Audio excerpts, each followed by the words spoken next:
स्वागत है आप सभी का बुलेटिन में और खबरों के साथ मैं हूं प्रीति बिष्ट। तो अलीगढ़ मुस्लिम विश्वविद्यालय जिसने अपने 100 साल पूरे किए हैं और इस अवसर पर शताब्दी समारोह पर खुद प्रधानमंत्री नरेंद्र मोदी जुड़े थे, हालांकि वर्चुअली जुड़े थे। छात्रों को संबोधित प्रधानमंत्री ने किया और कहा कि AMU यानी कि अलीगढ़ मुस्लिम विश्वविद्यालय से निकले लोग विश्व में छाए हैं। साथ ही प्रधानमंत्री ने कहा कि AMU मिनी इंडिया नजर आता है। हमारी सरकार सबका साथ सबका विश्वास के मंत्र पर काम कर रही है। न भूलना है, नहीं AMU से तालीम लेकर निकले सारे लोग भारत के सर्वश्रेष्ठ स्थानों पर और संस्थानों में नहीं बल्कि दुनिया के सैकड़ों देशों में छाए हुए हैं। मुझे विदेश यात्रा के दौरान अक्सर यहां के अलुमनाई मिलते हैं जो बहुत गर्व से बताते हैं कि मैं AMU से पढ़ा हूं। AMU के अलुमनाई कैंपस से अपने साथ हंसी मजाक और शेरो शायरी का एक अलग अंदाज लेकर आते हैं। वो दुनिया में कहीं भी हो भारत की संस्कृति का प्रतिनिधित्व करते हैं। प्राउड अलीग्स यही कहते हैं ना आप लोग। AMU के कैंपस में एक भारत श्रेष्ठ भारत की भावना दिनों दिन मजबूत होती रहे, हमें मिलकर इसके लिए काम करना है। साथियों, बीते 100 वर्षों में AMU ने दुनिया के कई देशों से भारत के संबंधों को सशक्त करने का भी काम किया है। उर्दू, अरबी और फारसी भाषा पर यहां जो रिसर्च होती है, इस्लामिक साहित्य पर जो रिसर्च होती है, वो समूचे इस्लामिक वर्ल्ड के साथ भारत के सांस्कृतिक रिश्तों को नई ऊर्जा देती है। साथियों, आज देश भी उस मार्ग पर बढ़ रहा है जहां प्रत्येक नागरिक को बिना किसी भेदभाव देश में हो रहे विकास का लाभ मिले। देश आज उस मार्ग पर बढ़ रहा है जहां का प्रत्येक नागरिक संविधान से मिले अपने अधिकारों को लेकर निश्चिंत रहे, अपने भविष्य को लेकर के निश्चिंत रहे। देश आज उस मार्ग पर बढ़ रहा है जहां मजहब की वजह से कोई पीछे न छूटे, सभी को आगे बढ़ने के समान अवसर मिले, सभी अपने सपने पूरे करें। सबका साथ, सबका विकास, सबका विश्वास, यह मंत्र इसका मूल आधार है। और जो प्रधानमंत्री का आज का संबोधन था उसका अलीगढ़ मुस्लिम विश्वविद्यालय के छात्रों ने और शिक्षकों ने स्वागत किया है। न्यूज़ 18 के सवालों के जवाब में छात्र और शिक्षकों ने कहा कि प्रधानमंत्री ने सबके साथ एक संवाद किया और यहां के योगदान को सबके सामने रखा और इस तरह के संवाद आगे भी होते रहने चाहिए। अलीगढ़ मुस्लिम विश्वविद्यालय के 100 वर्ष ऐतिहासिक समय और प्रधानमंत्री का ऐतिहासिक उद्बोधन। हम लोग बात करते हैं यहाँ के जो स्कॉलर्स हैं या टीचर्स हैं उनसे कि कैसा लगा उनको प्रधानमंत्री का उद्बोधन। क्या कहना चाहेंगे आप? यहाँ आप क्या नाम है और यहाँ क्या? मेरा नाम मोहम्मद बिलाल नईम शेख है। मैं यहाँ मैकेनिकल इंजीनियरिंग में PhD कर रहा हूँ, 3rd ईयर का स्टूडेंट हूँ। और आज हमारा सेनेटरी सेलिब्रेशन का सेंट्रल फंक्शन था जिसमें प्राइम मिनिस्टर साहब हमारे चीफ गेस्ट थे। आज उन्होंने हमसे संबोधन किया, हमें एड्रेस किया, हमें बहुत अच्छा लगा। क्या कुछ मेन बातें आपको प्रधानमंत्री के संबोधन में नजर आई? देखिए, बहुत अच्छी और लंबी तकरीर थी। 2 अहम बातों का मैं जिक्र कर दूं कि 2 अहम बातें ये रही कि फीमेल एजुकेशन पे जो बात की, प्राइम मिनिस्टर नरेंद्र मोदी ने ये कहा कि अलीगढ़ मुस्लिम यूनिवर्सिटी हिंदुस्तान का वो वाहिद इदारा है जिसने सबसे पहले हिंदुस्तान में महिलाओं को आगे बढ़ाने के लिए वीमेन एजुकेशन को बढ़ाने के लिए महिला कॉलेज की स्थापना की और पहली महिला चांसलर अलीगढ़ मुस्लिम यूनिवर्सिटी की बेगम सुल्तान जहां को बनाया। तो बेटी बढ़ाओ बेटी पढ़ाओ का जो ये पीएम का जो मिशन है उसको बढ़ाने में अलीगढ़ मुस्लिम यूनिवर्सिटी का जो कंट्रीब्यूशन है उसका एतराफ़ किया है वज़ीर आज़म ने। ये अहम बात है। दूसरी बात यह कि 1947 की जंग आज़ादी में एमयू का बहुत बड़ा रोल रहा है, यहाँ के स्वतंत्रता सेनानियों का बहुत बड़ा रोल रहा है। चाहे यहाँ के छात्र हों या एल्यूमिनाई हों या टीचर्स हों, सबने प्रधानमंत्री के जो भाषण है उसका स्वागत किया है और कहा है कि संवाद बहुत जरूरी है, वो होते रहना चाहिए। कैमरा पर्सन जगदीश प्रति के साथ पवन गौड़, नेटवर्क 18, अलीगढ़। चलिए आगे बढ़ेंगे, कुछ और खबरों का रुख करते हैं। बड़ी ही दर्दनाक हादसे की तस्वीरें आई आगरा से, जहां सड़क हादसे में कार में जिंदा जलने वाले 5 लोगों में से 2 की पहचान हो गई है। कार का ड्राइवर संदीप मिर्जापुर का रहने वाला है। दूसरे मृतक मुरली मनोहर आलमबाग लखनऊ के रहने वाले हैं, जबकि बाकी 2 लोगों की अब तक पहचान नहीं हो पाई है। तो यमुना एक्सप्रेसवे पर कंटेनर से टक्कर के बाद एक कार में आग लगी थी और जिसके चलते कार में सवार 5 लोग जिंदा जल गए। इस हादसे का मुख्यमंत्री ने भी संज्ञान लिया है। एसपी समेत कई अधिकारी मौके पर पहुंचे हैं। तो 2 लोगों की पहचान कर ली गई है। अब बाकी 3 लोग कौन थे, इनकी पहचान भी की जा रही। तो बहुत ही दर्दनाक हादसा था। जिन्होंने भी इन तस्वीरों को देखा वो सिहर गया। हमारे सहयोगी आरिफ इस वक्त हमारे साथ जुड़ गए हैं। तो आरिफ, क्या कुछ आगे जानकारी मिल रही है? देखिए, अभी सिर्फ ये पहचान हो पाई है कि जो मुरली हैं वो लखनऊ के रहने वाले हैं और अपनी पत्नी के साथ उनका इलाज कराने के लिए जा रहे थे। और जो ड्राइवर है उसकी पहचान हो पाई है, संदीप उसका नाम है, उन्नाव का रहने वाला बताया जा रहा है। अभी सिर्फ 3 लोगों की पहचान हुई है। देखिए, मुरली की पहचान हुई है, उनकी पत्नी की पहचान हुई है और ड्राइवर की पहचान हुई है। बाकी अलावा 2 डेड बॉडी किसकी है ये अभी जानकारी पुलिस को नहीं मिल पाई है। देखिए, आगरा पुलिस ने लखनऊ पुलिस से संपर्क किया है और जानकारी ली है कि आखिर कि जो मुरली है उनके परिवार के हालात है। जब पुलिस वहां पहुंची है तो मुरली घर पर ताला लगा हुआ मिला है। अब लखनऊ पुलिस मुरली के परिवार वालों से, मुरली के रिश्तेदारों से संपर्क कर रही है कि आखिर और लोग कौन थे और उनसे पूरा प्रयास कर रही है कि जो 2 डेड बॉडी है वो कौन लोग थे। ठीक, तो आरिफ आप बता रहे हैं कि 2 नहीं बल्कि 3 शवों की शिनाख्त हो गई है और अब देखना होगा कि इनके रिश्तेदारों से पूछ कर कि क्या जो बाकी के 2 और लोग थे वो भी इसी परिवार से ताल्लुक रखते थे। शुक्रिया आपका आरिफ जानकारी के लिए। और बड़ी खबर लखनऊ से, यहाँ के मणियाव इलाके में डबल मर्डर से सनसनी फैल गई। मामले में पुलिस ने 5 आरोपियों को गिरफ्तार किया है। दूसरी पत्नी समेत बुजुर्ग की हत्या का ये पूरा मामला है। तो संपत्ति के लालच में पहली पत्नी के बच्चों ने बुजुर्ग और उसकी दूसरी पत्नी की गला दबाकर हत्या कर दी थी। बुजुर्ग के 3 बेटे और 2 पोतों को हत्या के आरोप में गिरफ्तार किया गया है। मड़ियाव में डबल मर्डर को लेकर के अभी स्वयं लखनऊ पुलिस कमिश्नर यहां पे पहुंचे हैं। हम उनसे जानेंगे, सर डबल मर्डर हुआ है सर, क्या अभी तक निकल करके चीज़ें सामने आई हैं सर? देखिए, इस डबल मर्डर की सारी जानकारी अब तक हम लोग के पास आ चुकी है। ये बीती रात्रि घटना है और घटना करीब रात्रि 9:30 बजे से 10 बजे के बीच की है, जिसकी सूचना हम लोगों को कंट्रोल रूम के माध्यम से रात में करीब 1 बजे के आसपास मिली है। जिनकी हत्या की गई है वो हैं, एक है रामदयाल जिनकी उम्र 70 साल है और दूसरी शांति देवी, इनकी उम्र 60 ईयर्स है। रामदयाल शांति देवी के साथ लिव इन रिलेशनशिप में रह रहे थे। रामदयाल की अपनी पत्नी जीवित है। उनके रामदयाल के 5 बेटे हैं और 2 बेटियां हैं। वो लोग अलग रहते हैं।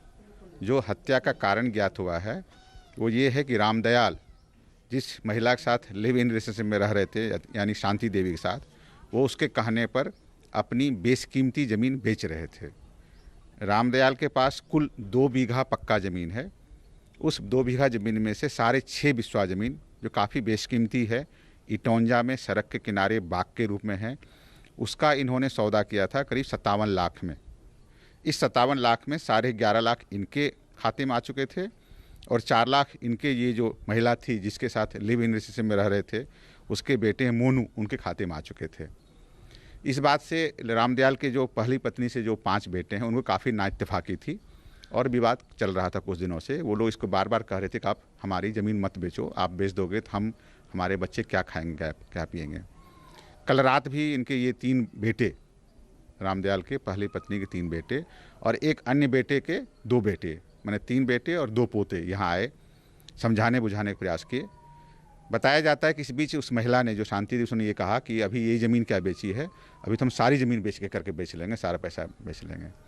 इसी उत्तेजना में आकर के, गुस्से में आकर के, आक्रोश में आकर के इन लोगों ने इन दोनों व्यक्तियों की, मैंने अपने पिता की और पिता की दूसरी महिला की शॉल से गला दबा के हत्या कर दी। पुलिस खबर मिली, पुलिस ने तत्परता से कार्रवाई करते हुए सभी 5 लोगों को गिरफ्तार कर लिया है। मुकदमा पंजीकृत हो चुका है, आगे विधिक कार्रवाई की जा रही है। Thank you sir. तो जिस तरीके से आपने सुना कि स्पष्ट है कि यहाँ पर इन 5 का नाम सामने आया है, ऐसे में पुलिस कमिश्नर के द्वारा कार्रवाई की बात की गई है और साथ ही साथ उनको गिरफ्तार भी कर लिया गया है। ऐसे में देखने वाली बात ये होगी कि कार्रवाई के बाद में और क्या अन्य चीज़ें निकल के सामने आती है। कैमरा पर्सन रवि के साथ प्रशांत पांडे, न्यूज़ 18 लखनऊ। उधर मेरठ में सफाई कर्मियों ने जाम लगाकर खूब हंगामा किया। गुस्साए सफाई कर्मियों ने सफाई सुपरवाइजर को सड़क पर दौड़ा कर पीटा। तो ये तस्वीरें जो आप देख रहे हैं, सफाई कर्मी सुपरवाइजर को पीट रहे हैं। मेरठ के थाना सिविल लाइन क्षेत्र के इर्द चौराहे की तस्वीरें हैं। दरअसल यहाँ पर मेरठ में नगर आयुक्त मनीष बंसल के मनमाने आदेश के चलते सफाई कर्मी आंदोलन पर हैं। सफाई कर्मी आरोप लगा रहे हैं कि नगर आयुक्त हर रोज सफाई कर्मियों की नौकरी छीन रहा है, जिसके चलते एक महिला को सदमा लगा, उसको दिल का दौरा पड़ गया और इसी बात को लेकर सफाई कर्मी यहाँ पर बवाल कर रहे हैं। निखिल हमारे सहयोगी और जानकारी देंगे। तो निखिल, बड़ा ये मामला बढ़ता जा रहा है, तो इसकी शुरुआत कैसे हुई है? देखिए, पिछले कई दिन से मामला चल रहा है जिसमें सफाई कर्मियों को हटाया जा रहा है। लगातार नगर आयुक्त सख्ती कर रहे हैं जिसका विरोध सफाई कर्मी कर रहे थे, लेकिन आज जब एक महिला को हार्ट अटैक हो गया, उसके बाद जाम लगा दिया गया और जब सफाई नायक उन्हें समझाने के लिए आया तो उन्होंने उसे ही दौड़ा कर पीटा। आप तस्वीरें न्यूज़ 18 पे एक्सक्लूसिव दिखा रहे हैं कि किस तरीके से सफाई कर्मी उसे दौड़ा कर पीट रहे हैं। घंटों तक हंगामा चलता रहा। पुलिस प्रशासन ने मान मनोबल की कोशिश भी की, लेकिन नगर आयुक्त के आश्वासन के बाद ही सफाई कर्मी माने और तब जाकर अब वार्ता का दौर होगा, जिसके बाद उनकी मांगे पर विचार किया जाएगा, तब जाकर सफाई कर्मियों का आंदोलन खत्म होगा। उन्होंने चेतावनी दी, अगर मांगे नहीं मांगी गई तो आगे भी आंदोलन होगा। चलिए, धन्यवाद निखिल आपका जानकारी के लिए। और खबर ललितपुर से, जहां मारुति वैन से लोड एक कंटेनर में अचानक आग लग गई। आग लगने की वजह से बहुत बड़ा हादसा ही हो गया। घटना के चलते हाईवे पर करीब आधा घंटा तक जाम लगा रहा। तो सोमवार को एक कंटेनर दिल्ली से कारें लेकर बंगलुरु की तरफ जा रहा था। इसी बीच कोतवाली तालबेहट के पास NH 44 पर अचानक आग लग गई। ड्राइवर ने कूदकर अपनी जान बचा ली। जो 4 कारें कंटेनर में रखी हुई थी वो सब जलकर तबाह हो गई। फिलहाल आग को बुझा लिया गया।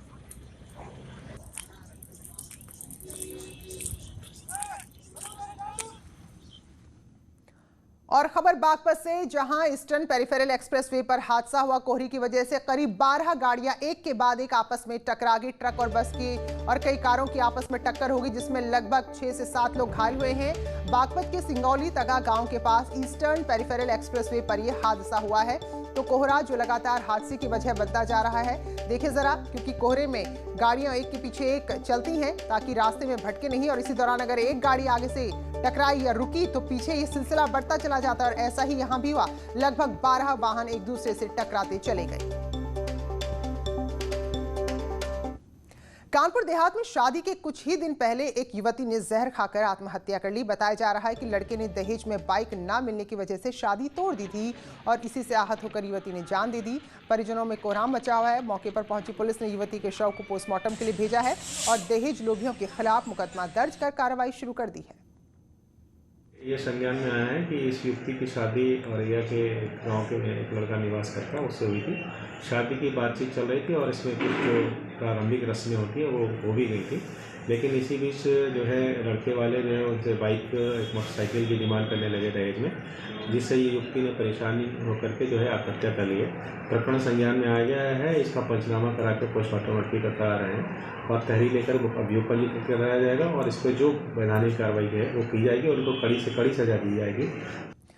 और ललितपुर से अगली खबर, जहां ग्रामीण सूरज अहिरवार की हत्या के मामले में पुलिस ने खुलासा किया। पुलिस ने बताया कि पहले पति से हुए बेटे को जमीन नहीं देने के कारण उसकी पत्नी राम कुंवर उर्फ रानी ने ही अपने दूसरे पति की हत्या कर दी, जबकि पुलिस को गुमराह करने के लिए उसने अपने जेठ से पहले पति के खिलाफ मुकदमा दर्ज कराया था।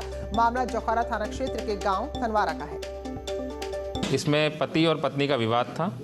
पत्नी जो थी उसका पहले से भी एक रिलेशन था एक पति से, उससे लगातार बात करती रहती थी। उनका एक बेटा भी था जो यहीं पर मौके पर रहता भी था। और जो बात पता चली है कि लगभग घटना के 3 दिन पहले जो मृतक है उसने बेटे को उसको मारा पीटा भी था। उसी रंजिशन में और साजिशन में महिला द्वारा एक कृत्य किया गया है। आज इसको गिरफ्तार किया गया है। शाहजहांपुर के सदर थाना क्षेत्र में अदालत में बयान देने आई लड़की के परिजनों और वकीलों के बीच में मारपीट हो गई। आरोप है कि कोर्ट में बयान देने से पहले लड़की को परिवार वाले ले जा रहे थे। वकीलों ने पीड़ित परिवार को निशाना बना लिया और पुलिस वालों के सामने ही मारपीट शुरू हो गई, जो काफी देर तक चलती रही। रायबरेली के खीरू थाना क्षेत्र में निहस्ता के पास बाइक सवार बदमाशों ने पुस्तक व्यापारी पर जानलेवा हमला किया। इस हमले में व्यापारी बुरी तरह जख्मी हुए हैं, जिन्हें लखनऊ के ट्रॉमा सेंटर में भर्ती किया गया है।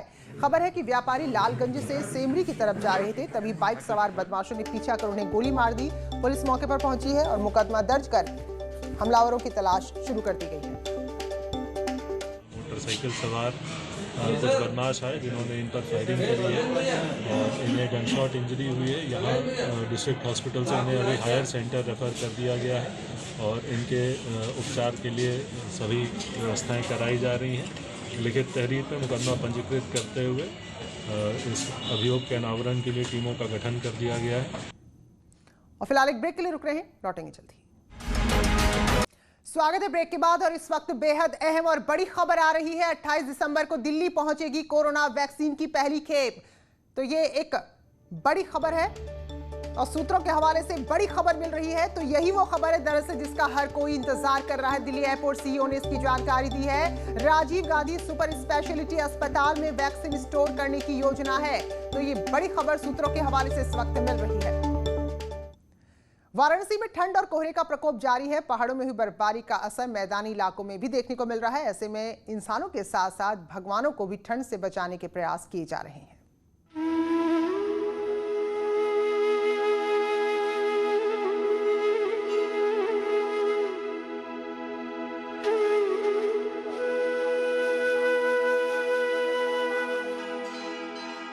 भक्त, भाव और भगवान, इन तीन शब्दों का आपस में गहरा नाता है। यही वजह है कि इस बार वक्त से पहले कुछ ज्यादा ही ठंड आ गई है। वाराणसी के मंदिरों में भगवान की पूजा के साथ साथ उनका गर्म कपड़ों के साथ श्रृंगार हो रहा है। भक्त अपने भगवान को ठंड से बचाने के लिए उन्हें गर्म कपड़े पहना रहे हैं। भगवान को रजाई और स्वेटर पहनाए जा रहे हैं।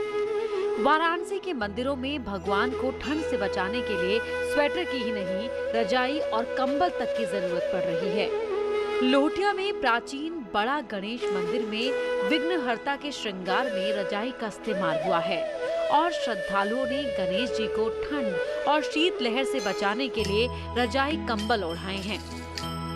बड़ा गणेश मंदिर के पुजारी प्रदीप बताते हैं कि इस बार वक्त से पहले ही ठंड पड़ने लगी है। हर साल कार्तिक महीने के वैकुंठ चतुर्दशी से भगवान को गर्म कपड़े पहनाना शुरू होता है, जो बसंत पंचमी तक चलता है। जिस तरह से इंसान को ठंड लगती है, उसी तरह देवता को भी लगती है। ये भावना की पूजा है। जो कार्तिक वैकुंठ चतुर्दशी को भगवान जी को गर्म कपड़ा पहनाते हैं। ये कार्तिक वैकुंठ चतुर्दशी से लेकर के जो है बसंत पंचमी तक भगवान को बड़ा गर्म कपड़ा पहनाएंगे। और कपड़े में जैसे हम लोग अपने को ठंड से बचने के लिए गर्म कपड़े पहनते हैं, उसी तरीके से भगवान को भी एक हमारा भाव है, आस्था है, विश्वास है कि इनको भी ठंडी लगती होगी।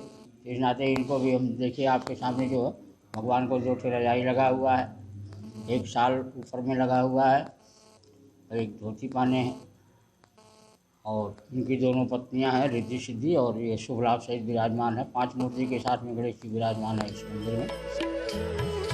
इसके नजदीक ही राम जानकी मंदिर में पूरा राम दरबार और राधा कृष्ण की मूर्तियां ऊनी वस्त्रों से ढकी हुई हैं। इसमें ऊनी कपड़ों से लेकर टोपियां तक शामिल हैं। काशी के श्रद्धालुओं के लिए भगवान और भक्त में यही समानता है कि अगर ठंड भक्त को लग रही है तो भगवान को भी लगती होगी। लेकिन इस बार वक्त से पहले इतनी ज्यादा ठंड ने लोगों को काफी हैरान और परेशान किया हुआ है। ठंडी तो बहुत अधिक पड़ रहा है, इसलिए बाबा गजानन महाराज के रजाई और दुशाला ये सब उड़ा के उनको बचाया जा रहा है और काशी में जनता को भी इसको बचाया जाए ठंड से सबको। इंसान की तरह भगवान को भी ठंड के कपड़ों के अलावा ज्यादा ठंड पड़ने पर हीटर और ब्लोअर तक लगाया जाता है। एक श्रद्धालु बताती हैं कि भगवान को ऊनी वस्त्र अर्पित करने के पीछे भावना को प्रकट करना होता है। ठंड को देखते हुए भगवान के लिए भी ऊनी वस्त्र पहनाया गया है, क्योंकि ठंड बढ़ रही है। जैसे इंसान को ठंड लगती है वैसे भगवान को भी ठंड लगती है, ऐसी हम लोगों की धारणा होती है। भगवान को जैसे भोजन कराया जाता है वैसे ऊनी वस्त्र पहनाया जा रहा है ताकि भगवान को ठंडा से बचाया जाए। इस बार लॉकडाउन की वजह से प्रदूषण में कमी आई है, जिसके चलते प्रकृति अपने मूल स्वरूप में लौटी है और वक्त से पहले ही कड़ाके की ठंड पड़ रही है। मान्यता है कि हम भगवान को जो कुछ अर्पित करते हैं वही वापस भी मिलता है। इसीलिए ठंड में वो भक्त भी भगवान का ऊनी वस्त्र और गर्म कपड़ों से श्रृंगार करते हैं। काशी में जब ठंड का प्रकोप ज्यादा बढ़ने लगता है तो भगवान को भी गर्म कपड़े पहनाकर ये विनती की जाती है कि ठंड के प्रकोप से आम इंसान को भी बचाए रखना। न्यूज़ 18 के लिए वाराणसी से रवि पांडे की रिपोर्ट। और एक बड़ी और अच्छी खबर आ रही है इस वक्त की, आपको बता दें 28 दिसंबर को दिल्ली पहुंचेगी कोरोना वैक्सीन की पहली खेप, जिसका हर कोई बेसब्री से इंतजार कर रहा है। दिल्ली एयरपोर्ट के सीईओ ने जानकारी दी है और राजीव गांधी सुपर स्पेशलिटी अस्पताल में वैक्सीन रखने की योजना है। तो जिस तरह से स्वास्थ्य मंत्री डॉक्टर हर्षवर्धन खुद कह रहे थे कि जनवरी से वैक्सीन लगनी शुरू हो जाएगी, तो ये एक बहुत बड़ी खबर आ रही है सूत्रों के हवाले से कि 28 दिसंबर तक देश में कोरोना वैक्सीन की पहली खेप पहुंच जाएगी। रचना हमारी सहयोगी हमारे साथ जुड़ी है। तो रचना, बड़ी महत्वपूर्ण खबर है, क्या कुछ और जानकारी मिली है? हाँ, देखिए, जिस तरीके से कोविड-19 के दौर में सभी को इंतजार था कि वैक्सीन कब आएगी, और अब एक खुशी की खबर जरूर यहाँ पर आ रही है कि दिल्ली एयरपोर्ट की जो सीईओ है सिमरन, उन्होंने ट्वीट कर जानकारी दी है कि 28 दिसंबर को दिल्ली पहुंचेगी कोरोना वैक्सीन की पहली खेप। और आपको ये भी बता दें कि राजीव गांधी सुपर स्पेशलिटी अस्पताल में वैक्सीन स्टोर करने की योजना बन रही है। तो जिस तरीके से कोविड से सब लोग डरे थे और वैक्सीन का इंतजार कर रहे थे, तो जाहिर सी बात है कि 28 दिसंबर को ये इंतजार जरूर खत्म होने दिखाई दे रहा है यहाँ पे, जिस तरीके से सूत्रों से खबर आ रही है। तो अब ये देखने वाली चीज होगी कि 28 दिसंबर को जो कोरोना की वैक्सीन है वो दिल्ली पहुंचेगी, उसके बाद किस तरीके से आगे इसका डिस्ट्रीब्यूशन होगा, क्योंकि फिलहाल तो अभी जानकारी सिर्फ ये मिली है कि जो पहली खेप है वो 28 दिसंबर को दिल्ली पहुंचेगी। बिल्कुल, तो यही उम्मीद करते हैं रचना की जो नए साल की शुरुआत हो, जो 2021 शुरू हो, तो कोरोना के खात्मे के साथ शुरू हो और अब उसकी तैयारियां भी नजर आने लगी। बहुत बहुत शुक्रिया आपका जानकारी।